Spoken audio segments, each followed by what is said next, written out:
soki opeye omi koufeli okei yeba ke bana génération bana na yo ba opeye et bana na yo ba yebi makambo o tokomi kosala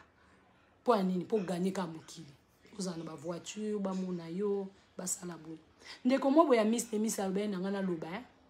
ndeko mo boya Miss Temis albe na ngana loba abengi na nga bengi nga pe na téléphone azawa oyoka nga abi Miss pardon yebisa bana surtout obazana kin bakeba batu mingi ya poto bazokita na Congo pona obebisa bango nazana li solo oyo eza ya musika te aza tonton na nga vie na ngai vie na nga propre alobi vie na nga akendaka na Kinshasa pona olingaka bano baza ba jeune fille yalinga jamais mikolo yalinga ba jeune fille na ba fille ya théâtre et likolo nango tonton wana azana malade azana malade ya sida obiso toyebi tonton wana yakendaka na kin pona olinga ba jeune fille ya vivaka vina na ba jeune fille arolia pena mbongo bolia mbongo ne kitoko mais suka nango bobima na ye mais ako se protéger da rolata préservatif te loroté donc apesi oka malade et ndeto oswana bino bo la famille de Miss likolo ezoyoka mabele ezoyoka tonton wana auti kokufa awa na Londres il y a même pas 2 mois il y a même pas 3 semaines auti kokufa na maladie ndeko moi si tango apesi ngali sola bi Miss beta c'était makasi na ba na biso na Kinshasa alobi Kinshasa ye alobi Kinshasa abi bana ya king bakeba bazana vitesse makasi nazana 2 tonton mais moko na ebisio azaya musika te vie nanga ye na Kinshasa akendaka olia mbongo na ba jeune fille alinga pe basi pe o basaka mabele telema ya liaka tina bana ya nguba bano bateka na bomba ndunda bano bateka na bomba mbisa okauka boyebi bana wana o batbachaka te ye bagune yango wana abitanya baguya donc abi makamno ye biso na biso likamwa blabla te donc a pire vie na nga donc a vie na nga ya vie na nga ya lingaka ba fille mo bateka banguba ezamba mibale belé a surtout ya poto so ba kekin bomba lingaka bana banguba bano bateka ba mapa bano batba okocha bango kamingi te mais c'est méchant tant bino boya otike la bana bat malade to boya obebisa bana bat bana na bazana service roluka ya kolia ya komela pona ba famille na bangoto omona boye koko ne mtatinda ki yake ko debuya te ka moi mapa asala boye yo ye ko bebisa via bana wana boye ko tike la bana na malade ya papa utika ko tutika ko siko ndeto swana bino boye tonton ngo auté ko kufa tonton ngo kufi ya même pas 1 mois même abi ya bebisi bana na kinebele baleki na biso na kin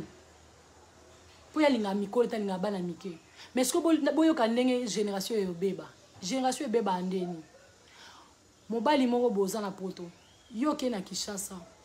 état de santé na yo yebi OK opesa mwana mwa ya 17 ans to chaka mwana mwa 17 ans et 16 ans malade OK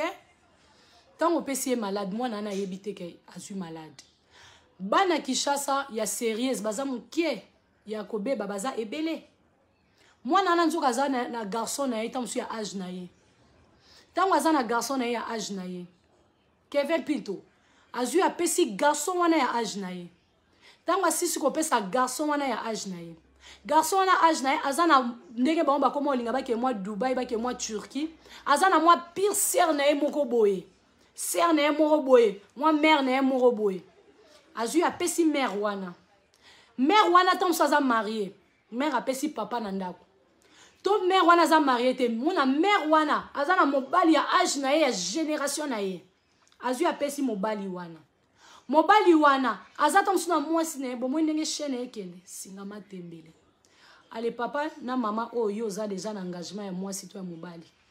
oyo koma omona Kinshasa za salle de jeu oza na facilité OK Congo ke kolinga basi mais a oza marié papa tango ke Kinshasa tango ke kolinga ozo ka sango ya singa matembele omoni ndenge ko mema kufa na ndako omoni ndenge ko tika bana ba orphelin omoni ndenge ozo détruire mwasi na yo mama yo mutoke na Kinshasa lokola salle de jeu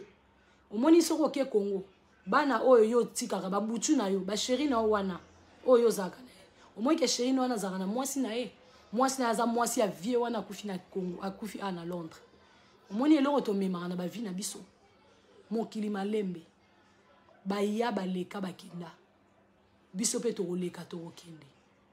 toyeba marche na biso ntango tokokende wapi bakotunisa biso makambo mokolo na biso akotunisa biso makambo bozalaka na tozalaka na bafaçon toyebaka tozalaka na baprincipe dans la vie nasi naza engagé nazalaka deya na mwasi nazalaka deya na mobali naza na droit esu ya babuzoba te c'est vrai que erreur ezalaka mais nakokomisa yango eloko moko ya tous les jours t'habitude te po soki nayoki mwasi nanga mawa te soki nayoki mobali nanga mawa te au moins nayokela bana nanga mawa po bakotikala baorphelin ya bazoba bakotikala orphelin moko ya salite bakotikala na pasi mpo na nini mabenga nakendaki kosala mwana ya motu moko boye na Congo mabenga nakendaki kosala mwana bato moko boye na Paris lelo mwana nga bana ngai nde baza wana nde bakotikala bakosubir pasi wana tozala na motema malamu tozala na facilité obebisaka barelation te bavie ya bato te c'est méchant tonto wana azala na Londres abomi bana ebele na Kinshasa ye akufi awa na poto mais na Kinshasa kuna abomi c'est méchant imaginez tokanisa biso baoyo toboti bana bakoli toboti bana basi bakomi déjà la jeune fille la famille yo tonto mo bozala no na poto oza déjà déclaré ozala deya na maladie mais yo okoma na rage okoma na colère okutani na mwana ya miss de miss na nzela obandi kolanda mwana mpo mwana amuta nzoto mpo mwana ana baforme olandi mwana akoti na séduction na yo po promettre mwana iPhone mwana ya ndeko no moko congolais ozomona ke mwana aza petit amwana muke mais yo obi olandela ye diminue volume mwana ozolandela ye mwana ya master na yo mwana ya connaissance mwana ya communauté congolaise yo tonton un bon tonton oza dans les 40 dans les 45 omona ke mwana aza na 18 ans mwana na 17 ans mwana abotami na poto mais yo obi olanda ye okosi na iPhone 13 Pro Max po obima na mwana po moni mwana na ba forme po mona ke na fête moko boye po oyaki na ndako na bango mona mwana okaneli mwana nzoka yo état de santé na eza malonga te oluki obebisa mwana wana ta la place toza ta la place tozokende